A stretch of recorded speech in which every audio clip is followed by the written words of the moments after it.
Good morning बच्चों। DSS online Hindi classes में आपका स्वागत है। आज हम लोग दूसरे चैप्टर राम लक्ष्मण परशुराम संवाद के चौथे पद का भावार्थ समझेंगे। इस पद में जब परशुराम जी अपने तेज और प्रताप का वर्णन करते हैं, यह सुनकर लक्ष्मण जी कह रहे हैं कि हे मुनि, इन सब बातों को देखकर अगर मेरे मुंह से कुछ अनुचित शब्द निकल गए हों तो हे मुनि, आप धैर्य धारण करके मुझे क्षमा कीजिए। और लक्ष्मण जी के इन बातों को सुन करके परशुराम जी जो है अत्यंत क्रोध के साथ गंभीर वचनों से बोले और कहते हैं, कौशिक सुनहु मंद एहु बालक, कुटिल कालवश निज कुल घालक। यहाँ कौशिक विश्वामित्र जी को कहकर संबोधित कर रहे हैं। विश्वामित्र का पहले नाम कौशिक राजा था। विश्वामित्र जी गाधी के पुत्र थे और कौशिक राजा थे। एक बार कौशिक राजा और गुरु वशिष्ठ से युद्ध हुआ और कौशिक राजा के सारे पुत्रों का वशिष्ठ जी ने वध कर दिया और तभी से ये कौशिक राजा ब्राह्मण बनने के लिए शिव जी का तपस्या करने लगे और शिव जी को प्रसन्न करके ब्राह्मणत्व को प्रदान किए और तभी से विश्वामित्र के नाम से प्रसिद्ध हुए।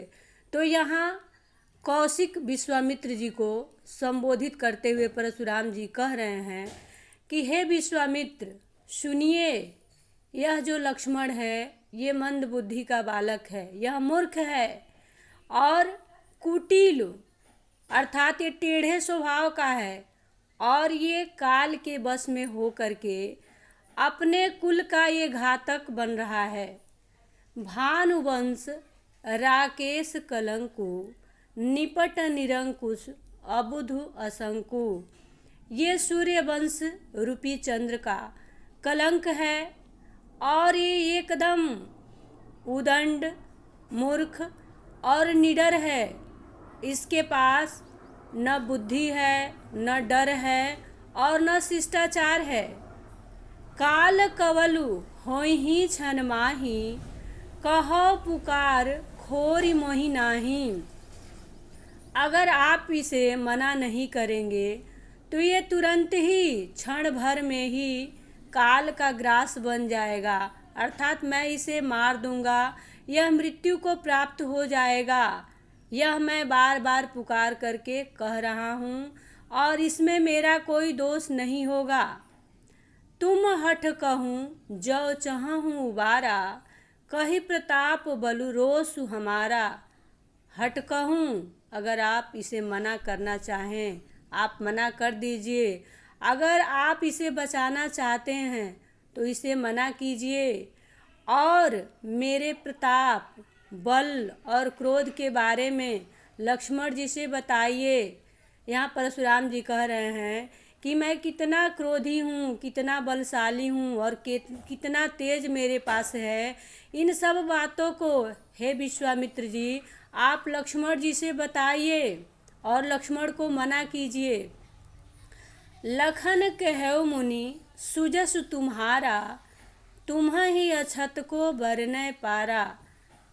जब परशुराम जी की इन बातों को लक्ष्मण जी सुनते हैं तो कहते हैं कि हे मुनि, आपके सुयश को, आपके यश को आपके सिवा और कौन जान सकता है और कौन वर्णन कर सकता है। आप ही अपने तेज और प्रताप के बारे में बिना रुके वर्णन कई बार कर चुके हैं। अछत, बिना हानि पहुँचाए, बिना रुके, बिना क्षति पहुँचाए आपने ही पता नहीं कितनी बार अपने यश का वर्णन कर दिया है।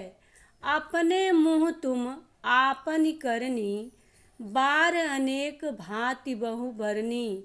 हे मुनि, अपने मुँह से ही आपने अपनी करनी पता नहीं अनेकों बार कितनी तरह से इसका वर्णन कर दिया है।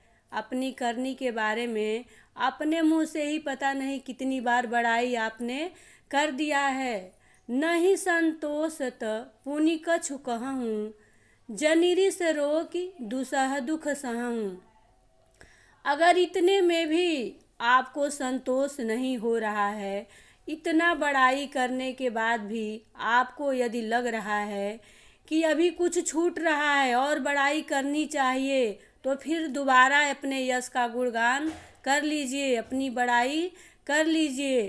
क्योंकि आप अपने क्रोध को रोकेंगे तो आपको अपार दुख होगा। इसलिए हे मुनि, मैं यह चाहता हूँ कि आप अपने क्रोध को रोककर अपार दुख का सहन मत कीजिए। आप अपनी बातों को फिर से कह डालिए। वीर व्रती तुम धीर अछोभा, गारी देत न पावहु शोभा। क्योंकि आप वीरता के व्रत को धारण करने वाले हैं, अर्थात वीर हैं, धैर्यवान हैं, अछोभा क्षोभ रहित अर्थात शांत स्वभाव के हैं, और आपके मुंह से गाली देते हुए शोभा नहीं दे रहा है। अर्थात आप वीरव्रती हैं, धैर्यवान हैं, शांत हैं, उसके बाद भी आप जो ये अनुचित शब्द बोल रहे हैं, यह शब्द आपके मुंह से सुन करके अच्छा नहीं लग रहा है। सूर समर करनी करही, कही न जनावही आपू, विद्यमान रन पाई रिपु, कायर कथहि प्रताप। फिर अंत में लक्ष्मण जी कह रहे हैं कि हे मुनि, हे विश्वामित्र जी, सूर समर अर्थात जो योद्धा हैं, वो समर युद्ध भूमि में करनी करही अपनी करनी करते हैं, अर्थात अपनी वीरता को दिखाते हैं। कहीं न जनावही आप, अपने आप को कह करके, अपना वर्णन करके किसी को नहीं जनाते हैं। विद्यमान रन पाई रिपु, कायर कथहि प्रताप। और अपनी शत्रु को, रिपु का अर्थ है शत्रु, रन का अर्थ है युद्ध भूमि, अपने शत्रु को युद्ध भूमि में उपस्थित पाकर कायर लोग ही अपने प्रताप का गुणगान करते हैं। अर्थात यहाँ कहने का आशय यह है कि लक्ष्मण जी कह रहे हैं कि जो सूरवीर होते हैं, जो महान योद्धा होते हैं, वो युद्ध भूमि में अपनी वीरता दिखाते हैं, युद्ध करते हैं, और जो अपनी शत्रुओं को सामने देखकर अपने तेज और प्रताप की बड़ाई करते हैं, वो कायर लोग होते हैं। कायर ही अपनी कथनी का गुणगान करते हैं, अपनी वीरता नहीं दिखाते हैं। जबकि वीर लोग अपना गुणगान नहीं करते हैं, अपना कार्य करते हैं, अपनी वीरता दिखाते हैं, युद्ध करके अपना परिचय देते हैं। इसमें देखिए काव्य सौंदर्य में यहाँ कौशिक जो है विश्वामित्र जी को कह के संबोधित किया गया है। भानुवंश राकेश में रूपक अलंकार है और प्रत्येक पंक्ति में अनुप्रास अलंकार की छटा दर्शनीय है। इसमें अवधी भाषा का प्रयोग किया गया है। दोहा तथा चौपाई छंद का सफलतापूर्वक प्रयोग किया गया है। इसमें वीर और रौद्र रस का समन्वय दिखाई दे रहा है। और अपने मुँह मियाँ मिट्ठू बनना मुहावरा जो है इसमें चरितार्थ हो रहा है। देखिए, अपने मुँह तुम आपनी करनी, बार अनेक भांति बहुबरनी। अर्थात हे मुनि, अपने मुँह से ही अपनी बड़ाई आपने पता नहीं कितनी बार कितनी प्रकार से किया है। इसलिए यहाँ अपने मुँह मियाँ मिट्ठू बनना मुहावरा जो है चरितार्थ हो रहा है।